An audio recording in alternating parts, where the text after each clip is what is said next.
Well, yesterday we learned something. We learned that the Bengals are not going to franchise tag Trey Hendrickson. He will now become an unrestricted free agent. And what this means for the bigger picture with the Bengals, we're going to get to in a second. But I do want to read you a tweet that I think is pretty dead on from Ben Solak, our teammate, ESPN NFL analyst, who tweeted this. Truly one of the worst managed contract situations in our living memory.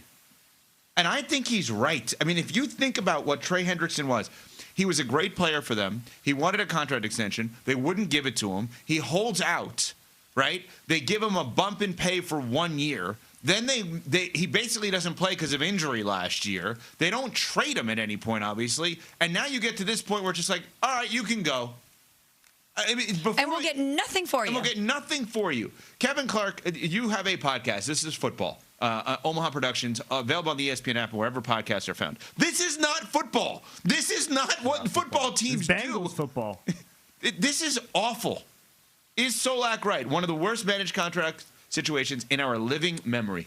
He's half right because there's other examples, and most of them are with the Bengals. Jesse Bates is a good example. The safety who's now in the Atlanta. There was no expectation they were ever going to sign him. And that's part of why I was surprised that T. Higgins ended up signing. And T. Higgins, by the way, could have been on this list as well had he not taken what amounts to a very team-friendly deal last year to stay with Jamar Chase and Joe Burrow, who they actually did prioritize keeping, both of those guys.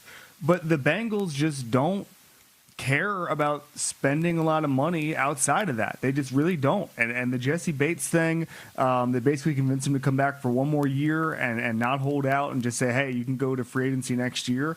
It's a little baseball-y in a league where you're supposed to retain your free agents, sign them as soon as they show any signs of life, frankly. Obviously, the Eagles do it best, but everybody else does it except maybe the Cowboys. But even the Cowboys tend to get their guys under contract, albeit at a higher price tag, closer to when they reach free agency.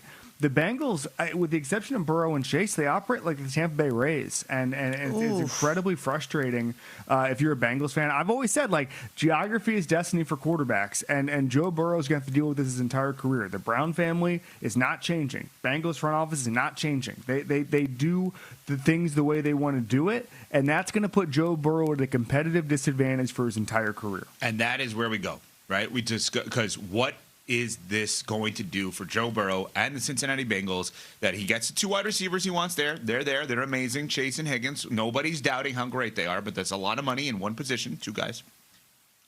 Now your best defensive player is gone. And Joe Burrow has had all these kind of weird statements of is he retiring? Is he asking out? What is he doing? Adam Schefter, senior NFL insider, was on with us yesterday here on Unsportsmanlike. You can go back on the podcast and listen after 7:30 a.m. Eastern when he joined us. And he talked about the idea of what happens to Burrow if they miss the playoffs again this upcoming season. I expect Joe Burrow to be in Cincinnati, and then I think this year becomes a referendum on what he wants to do after this year. I think it's a year by year. I think if he's happy in Cincinnati, all is good. I think if there's another rocky year and there's more losing, I think all options are on the table. And they should be. Mm-hmm. I've said this on this show before. I'll say it again. There's nothing worse in life than wasted potential. Mm-hmm. And I don't want to see Joe Burrow waste his potential because he is great. He's not just good, he is great. What do the Bengals pay him, $275 million? It's not enough because think about the way we talk about the Bengals and the way we should talk about the Bengals. They bungled this Trey Hendrickson situation so badly. It's bad. You get nothing for him when you could have gotten a lot of value from a great player, and you didn't do it. And now he walks away with nothing. Joe Burrow, yes, has sustained a lot of injuries, and that has contributed to the fact that the Bengals have missed the playoffs 3 seasons in a row.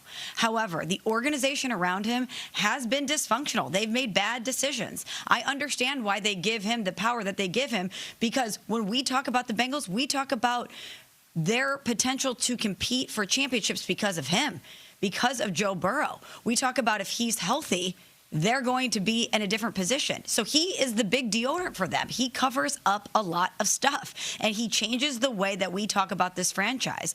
And I hope that if they miss the playoffs again, that he finds a way to Shawshank himself out of there. Because I know he gets paid handsomely to do what he does. I know that they have given him his 2 weapons, but I do not want to see Joe Burrow play for a franchise where he really has no chance to win. But, Kevin, he made his bed here. He made his bed, right? He signed the extension, which, of course, he did. And he also made sure that they signed 2 guys at high numbers who are awesome. Let's not get that twisted. But value-wise, in terms of building championship teams, you don't start outside in on offense. Yeah, the Eagles paid Jalen Hurts, A.J. Brown, Devontae Smith. Things seem fine there. They won the Super Bowl. So, like, I don't think that those 3 guys are the issue. The issue is they signed them earlier, though. Yes. That's what the Bengals should do. I think that there's a couple things about it. Number one, what's frustrating about the Bengals, it's not just that you bungle this with Trey Hendrickson and let him walk.